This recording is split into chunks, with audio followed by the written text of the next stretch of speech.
little quick habit, you know, that start. Right. It is 10 o'clock. We're going to call this administrative meeting to order. I want to welcome everybody for being here today. That's right. Commissioner Herring is not here today, but he will be back on Monday. I do have one announcement, and that is sanitation billing has moved. It has moved to the farm center, and it is open. And if you go up there, it's the building that has the new brick facade.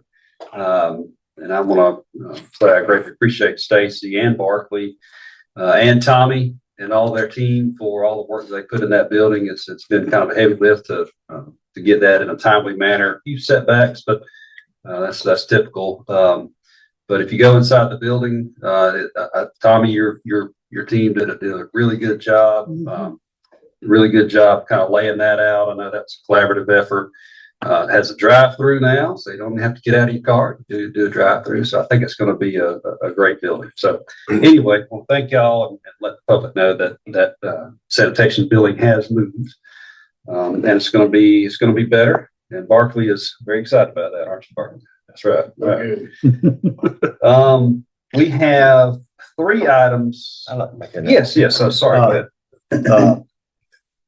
Like everybody to keep the former mayors of Ashford in your prayers. We lost Rusty Burgess, which was former mayor, and also Miss Carol Barfield, was both of them outstanding mayors of Ashford. They've done a great job for the town of Ashford while they served their community.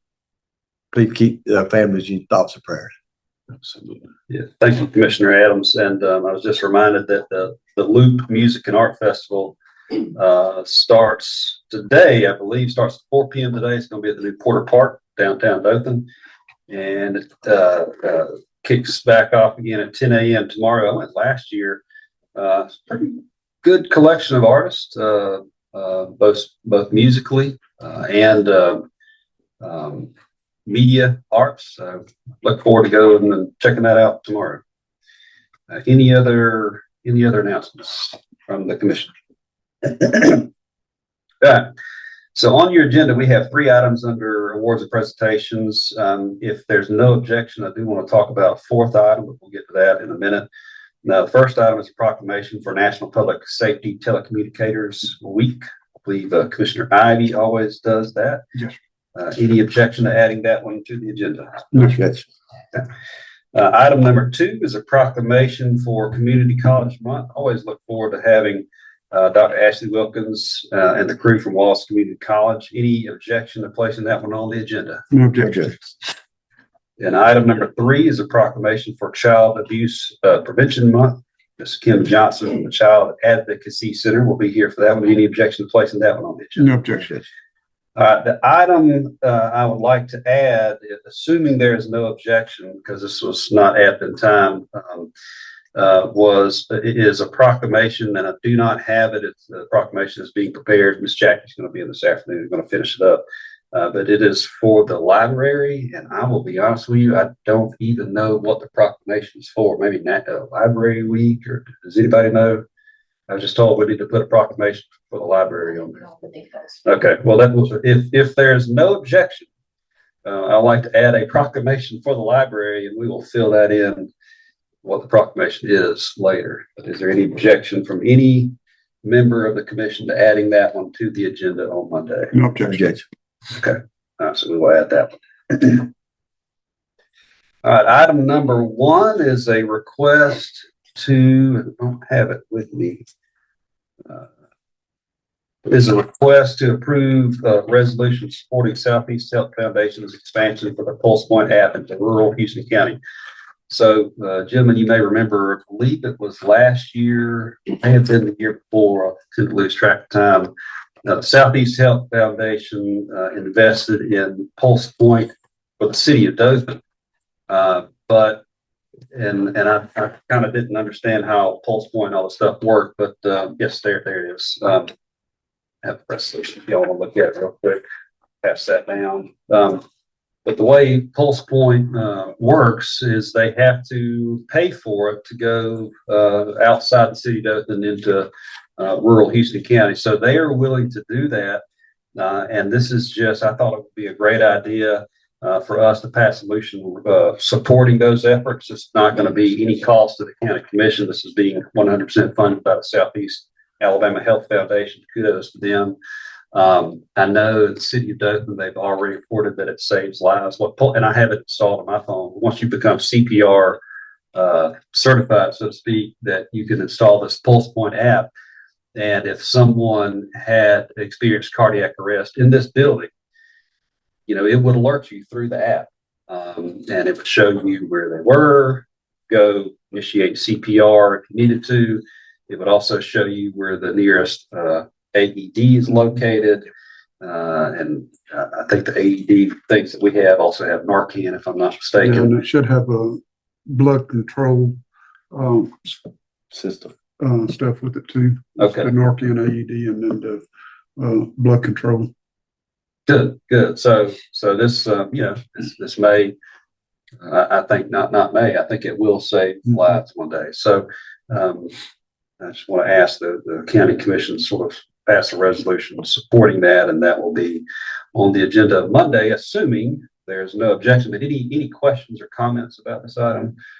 I think it would be a great partnership. Yeah. Yes. All right, any objection placing that item on the agenda? No objection. Okay. Item number 2 is a request to approve facility management agreement with the National Peanut Festival regarding Houston County Farm Center. So we tabled this at the previous admin meeting.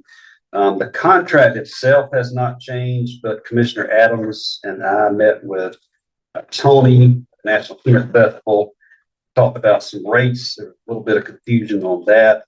And he has clarified rates that's in here. The rates that they would like to start off with for-profit for the daily rate would be $1,500 a day. Non-Houston County nonprofit would be $1,000 per event day, and a Houston County nonprofit would be $750 per day. So if you're a nonprofit in Houston County, because the county taxpayers, the point that you raised at the previous admin meeting, there would be a little bit of a break in that rate as well. They have additional fees that's not going to be covered in here. That they do have a setup tear down rate that if you want tables, obviously that would be extra. That's pretty standard. So anyway, any questions on this item? No, just make sure that everyone understands the initial fee that came out was $3,000 per day. Yeah. So we worked through that. Now we're at $1,500. Yeah. All right, and we're still on the same path as we discussed before we started doing the renovations. During the growing season, the farmers will still be able to use it on Saturdays to set up and sell their produce and all. Yeah, that's a great question. Starts May the 16th. Thank you. So when we were in our negotiations with the city of Dothan to sort of get control of the farm center's future back from them, because they had the contract to purchase, and they do have an interest in the property. That was one of the things that we sort of offered them to sort of relinquish their rights to purchase that property, is that we offered that we would allow the Poplar Head Farmers Market, which has been historically a city of Dothan project. We would allow them to have a permanent home, so to speak, at the farm center. Poplar Head Farmers Market was very much in favor of that. City of Dothan liked that idea as well. So they will be there. I believe it's 10 Saturdays in a row starting May 16th. That date will change every year. It's roughly the same time every year. So they will be there. But yes, to answer your question, yes. But there has been some other comments because there's only have so many spots. I think they're going to have about 40 vendors, which is a big increase over what they've had in the past. But I made it very clear that if you want to do your own farmers market, you can do your own farmers market. But the Poplar Head Farmers Market sort of is kind of a special deal because we had to make that offer to kind of get control of the farm system. So anyway, but if anybody else wants to do a farmers market, they can do that. Just to clarify some confusion too, that the farmers market is a separate entity than the rental property. Some people thought it was the same people operating it, but it's not. It's the fairgrounds going to operate the rental, tear down, and management of the farm center to take care of it. Make sure that the investment was covered. Yeah. So basically you can't rent it out from May 16th until the end of June, that you got to say? Just Yeah, on on Saturdays, Saturday. On just on Saturday. Saturdays. To be gone though, you can't, no one can touch it. Correct. Okay. And that was part of the deal that we made. with City. Well, That would be just during the daytime. Yeah. It still would be available on Saturday night. Gotcha. also, the farmers markets continue to improve. We've added 2 more farmers to it. The Ingram farm will be in there, and also the Dennis McCord farm will be in there as well this time. So, Good deal. Any other questions or comments on this item? Okay. Any objection to placing this item on the agenda? No objection. yes. Item number 3 is a request to approve position for grant writer for Houston County. So, Stacy, you want to talk about this? We've had conversations on and off about this topic probably since I come on the commission in 2014, and it may have been a topic of conversation before then. The county has never really decided to do this, but with the funding issues that we're going to have, trying to fund the jail, we think if we're going to do it, probably now is the time to do it, subject to the commission agreeing with this. But why don't you talk more about this, Stacy? So basically, what this position will do is it will go out and seek money, whether it's federal money, state money, for all departments. So it's not, it'll be under my supervision, but they'll go out for EMA, they'll go for law enforcement, any type of other grants that we're eligible for. So it will be for the whole county. It won't be, I know we have a couple of grant writers in EMA and at the Sheriff's Department, but this position will target all areas. So anything that Houston County is eligible for, they'll go out and get it, and it should be a good thing. We'll have measures in place, and Sherry's gone out and done her research and read up the job description, so she'll be helping the measures that we see fit. Hopefully we'll get some good qualified that has some experience. I know, I want to thank Mark Powell. I know he's been very instrumental in helping us out through this process, and some of his staff as well. I mean, you don't know what you don't know, and I don't know a whole lot about grant writing, but I would think this would benefit the Sheriff's Department and the jail more than anybody else, I would think. EMA does have very good grant writing in their department, so I think this position could possibly assist, but EMA's grant writer is top notch. So I think from the get-go, the EMA grant writer will probably be assisting this position more than anything else. Possibly this could assist road and bridge, and really, like you said, all of our departments. But I would think law enforcement would probably benefit the most from this. Anyway, any questions or comments on this item? Sure. Yes, Commissioner Ivey. This is a position that I feel that the county should have had a long time ago. At the growth rate Houston County is right now, and with the projects that are ongoing and future projects that is being looked at or may be being looked at in the future, I feel that a grant writer would definitely benefit us as a whole throughout the Houston County, be road and bridge, sheriff's office, the jail, anything that deals with Houston County as a whole. And I feel that the grant writer is something that should have already been in place. Yeah, thank you. Like I said, we've talked about this for years, but never really dove all into it. So I think if we're going to do it, we need to do it. Anyway, thank you. I mean, is this gonna be a permanent position? I mean, are we just trying this out, the trial and error, or what we doing? This is a non-classified Yeah, thank you. This is an unclassified position, so it doesn't fall under the personnel board. So, we're not going to run into any issues if a year from now or 2 years from now, we wanted to eliminate this position. But I think if we hire the right person, I don't think that that's going to be something we're going to be interested in doing. I think it'll more than pay for itself. I've heard a few horror stories about an accident. Yeah. You know? It can definitely go wrong. And there was a town, and I can't remember the name, and even if I could, I wouldn't say it out loud, but there's a town in Panhandle, Florida, where they applied for so many grants, and they had to come up with so much matching funds that it really got them in trouble. We don't have any interest in just getting grants for grants' sake. We want to further capabilities or help fund some gaps that we have, but we definitely don't want to get ourselves in trouble. And I think the chief administrative officer will do a very good job of making sure that doesn't happen. Any other questions or comments? Any objection placed this item on the agenda? No objection. Okay. Item number 4 is a long time coming. This is a request to accept transfer of property in Cottonwood from the Houston County Board of Education. So we have been waiting for several months for the school system, and it's no fault of their own. They just weren't in a position where they could transfer the property. But they are now in a position to transfer that property to us. We've had to change this plan for Cottonwood probably 2 or 3 times, but this has to deal with the lodging tax and spending that money in Cottonwood.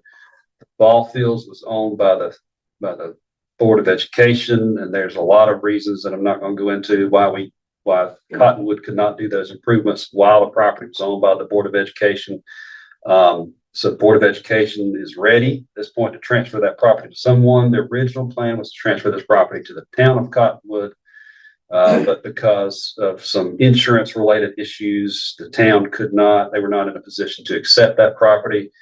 And so we've sort of worked out a third option, and that is that they're going to temporarily, and I want to stress that word temporarily, they're going to temporarily transfer this property to, they're probably going to transfer the property. They're going to transfer the property to us. So we're going to hold on to that property, and then we're going to do the work in consultation with the town of Cottonwood to do the improvements for that ballpark. And then once those improvements are done, we're going to transfer that property to the town of Cottonwood, and they are going to hold that property. Now, this deed, if you look at it, if it's ever used for anything other than recreation, it has to go back to the school board. So the only thing that it can be used for, there can't be a change of plans, 30 years down the road. If there's ever a change of plans, it will go back to the Board of Education. So anyway, that's the plan. And I will tell this commission, just like I told people in Cottonwood, we're going to give this property to somebody. If the town of Cottonwood doesn't accept it, we will give it back to the Board of Education, but we are not keeping this property. It is not our intention to own recreational property in the town of Cottonwood. So, and I don't think that's going to be an issue, but I just want to make that point clear. We're not going to get stuck with that property, with this property. But it was the only way to ensure that the facility was brought up to standards. Correct. This is the only path. Update everything, got one. This is taking care of the program. This is the only path forward that we've been able to find. Yeah. So, any questions on this item? Any objection to placing this item on the agenda? Okay. Item number 5 is request to approve policy changes to the road and bridge subdivision regulations. We've had a hearing about this, and a little bit of confusion, mainly my fault. This was, anyway, it was on the agenda today and proposed for the agenda for Monday. Tyler, were you going to make a presentation?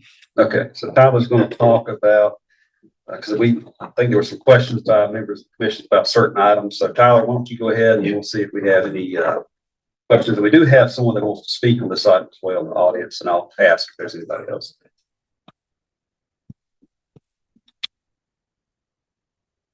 So, I think basically what I'm trying to show here is just to give you all a visual on what you're looking at when you're looking at these permits items. And here's the number 125 feet. Sounds like a lot. But what does that actually look like? So I put together a few different areas throughout the county. Some less than that, some equal to that, to kind of just show y'all, give y'all a visual of what you're voting on.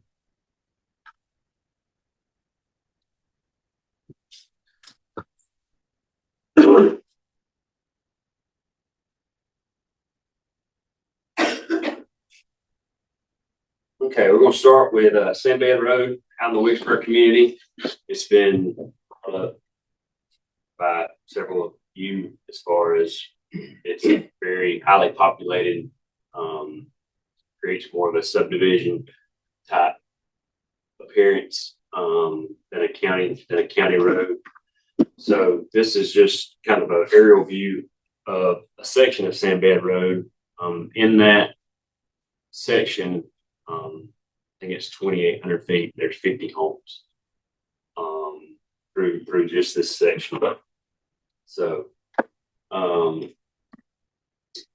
however, in this section, those homes are 92 to 120, with the majority of it being 120 feet wide lots. So, 125 that we've been asked to kind of take our regulations to isn't significantly larger than what we're saying we don't particularly like, don't particularly want, moving forward. This is kind of a street view of Sandbed. As you can see, it really looks more like a subdivision versus a rural county road. We kind of talked about, what that means for the county as far as maintenance of our right of ways. It's going to increase, obviously, drainage pipes that we're responsible for maintaining, and also create safety concerns that we're going to have to start evaluating on these county roads if we continue, down this path. Another area that's been starting to highly develop. These are areas that traditionally are agricultural tracts. Out south of Ashford, Silcox Road, Woodham Road, both at the intersection of Enterprise Church Road. They lotted out 13 lots on each of these roads, and these lots are 100-foot wide.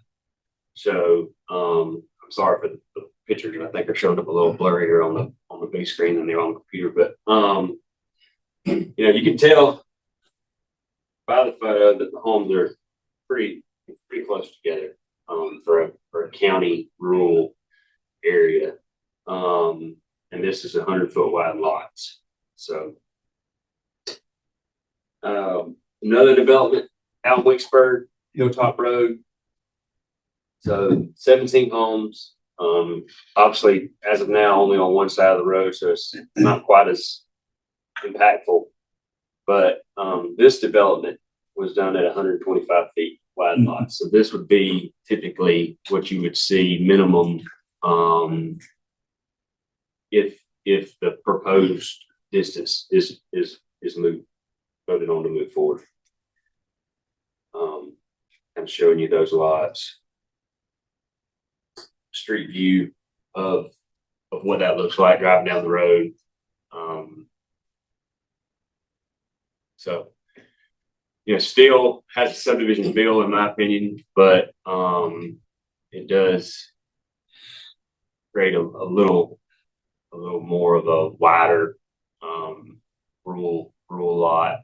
But again, even at this point where you are, both sides of the roads are developed to this extreme, we will have to start evaluating speed limits, on our roadways for this type of development. The Wicksburg community has started to expand actual subdivisions off the road. There's still, a lot of this type of development going on out there, just because obviously the infrastructure is already there, and they're able to carve out lots to build homes on. This is out on the northeast side of town, Webb Road. Recent development that just got approved. 32 homes and 27 100 feet. These lots are 85 foot wide. So, that with just one side of the road being developed, we're gonna have to look at speed limits on this road because this, road has about 1,600 cars a day on it. And that's not meant for driveways every 85 feet. So, I mean, that's really the extent of it. Kind of summing it up, the Houston County Commission, by looking at these frontage lot requirements is ensuring that urban sprawl doesn't compromise road infrastructure capacity and maintenance as well as safety of the traveling public. So that's kind of some of what I wanted to show you, so you can kind of have a visual on what. I mean, like I said, 125 feet to me, when you look at it on paper, sounds like a lot, but visually, it's really not. So, y'all got any questions? Commissioner Adams? Yeah. Can you back up to the last one that you just done on Webb Road, Tyler? I know we're talking about 85 feet. What's the setback on them homes going to be? I know we don't have anything on We it. don't know, that's a separate item than this. I know. Okay. Yeah, That was just an I mean, educational question for me. yeah, you can see there, those are kind of done more of a frontage lot scenario. But I'm not sure exactly what setbacks. Right now, our current setback is 20 feet. They meet it, so we didn't really evaluate that. Okay. So 20 feet, that's the state required setback. Okay. Yeah, I had conversations yesterday with the attorney, and I think to increase the setback is going to be. I told somebody this morning it's going to be a bigger enchilada than what we're prepared to eat at this time, if that makes sense. There's going to be a lot of stuff involved in that. There's just more to it than saying, okay, we're going to require a 50-foot setback or whatever. That last one right there, it just popped up, what, in the last 2-3 months? It's been since the first of the year, and it's already blowing and going. So, I mean, we ultimately do, whatever y'all like for us to do. But it's our professional opinion that it needs to be increased. So, Any questions, any comments, any willingness to change anything in this, or we want to put this on the agenda as proposed? Any questions or comments? Now it's time to speak up. All right, we do have Mr. Chad Dean. He filled out privileges before, which usually comes last, but he's here to speak on this item. So, Mr. Chad, I'll invite you forward to talk now. So, is there anybody else that wants to address this? I think everybody else is more or less family. So, Mr. Chad, go ahead. The floor is yours. Morning, thank you all. The 125, I do understand the majority of it. I have 3 things. I was going to ask that we could put it at 100. Seeing the pictures that he just put up there, I do think 85 foot is pretty narrow. I can't remember the name of the road that was just on there, but I'd like to just skip to my third thing here, because it seems like, because what he mentioned was there's going to be so many driveways coming onto a county road. And I mentioned last time I was here about private access roads, and something that one of you mentioned, setbacks, which the county doesn't really get involved in very much, but that could be something that was put in. The houses need to be set back to a certain distance off the road, and you allow private access roads. So, my thoughts were 3 houses, 1 driveway. At least 1 driveway on the right of way. Pardon me. That would be just 1 pipe. So it is less maintenance, the way that I see it. And people taking turns getting out on the roadway instead of just everybody leaves at 7 o'clock in the morning and they're just constantly flowing on there. The access roads work. I mean, we see it around the city of Dothan constantly. I mean, that does limit the number of cars that can enter the road at one time. So I know it's a big change and it's a lot to ask. And I did talk with Tyler about it a little bit, and there's a lot of things that have to happen with it. And maybe it can't even happen with these particular items being set forth to you. But I would just hope that maybe if it could, it would be addressed, discussed. Maybe it can be tabled and talked about a little bit more. If this has to be voted on, then I completely understand. And maybe it's a subject that can be brought up later on. The only other thing I ask, and I don't think this is too big a deal, is that we would get about 6 months before it was implemented. That was it. Okay, all right, thank you.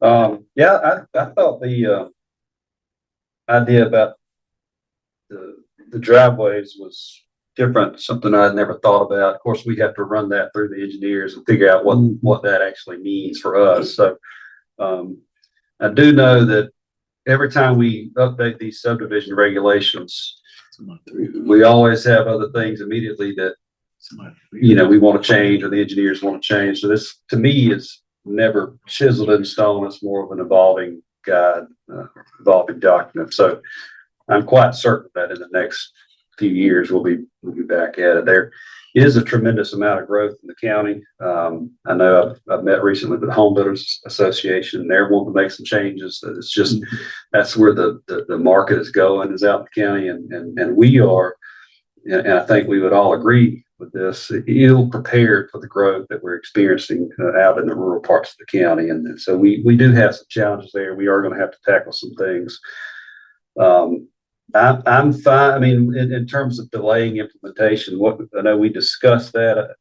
I didn't feel like there was any opposition to doing a delayed implementation, because I know I can speak for myself. It's not my intention to mess anybody up that may have already bought some land with the intention of doing something. So what does the commission want to do in terms of a delayed implementation? I think it's 6 months be fine. 6 months. I'm good with that. Any objection? No Comments? objection. I've got a comment if you don't mind. I know I made comment during our last meeting on it. The ones that have already plotted out and got their plans in place, that there would be no changes to those. And then Tyler, what was the time frame that we were looking at to implement this? I think that's what he 6 months. voted on. Yeah. Started 6 months. Okay. This may be a question for the counselor. So if we wanted to delay the implementation for 6 months for people that already have land, can we do that? But still at the same time, if someone bought new land, then I don't want to create this rush to buy up land and shove 85-foot lots in the county. So is there an option for that? I think there is, Chairman, and I think if you would let me, I think I could put some language together along with Road and Bridge that would help clarify what we're saying in terms of this is grandfathered in, so to speak. And I think that would help clarify those things, because it's not just, did you buy land, but have you taken any significant steps to show us what that plan is going to be? Otherwise, we need a sunset period. You need to say it's from here to here, and this is what it looks like. Okay. So I would be glad to put that together for you. I think that would be very helpful for the commission as well as builders to know what they're. Yeah, we need to be clear on that for everybody. So now, would that go in this, or would that be something on top of this subdivision regulation? We could do it either way. Okay, whatever you recommend.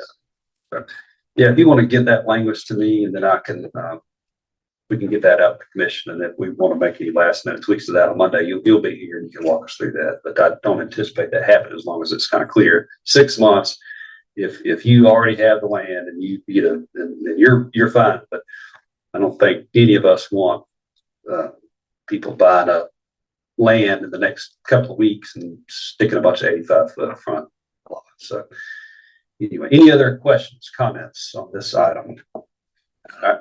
Any objection to place this item on the agenda? No objection. Anything else to be considered by the commission for Monday's agenda? Okay, hearing no further business, I will entertain a motion to adjourn. We are adjourned. Thank you. Absolutely.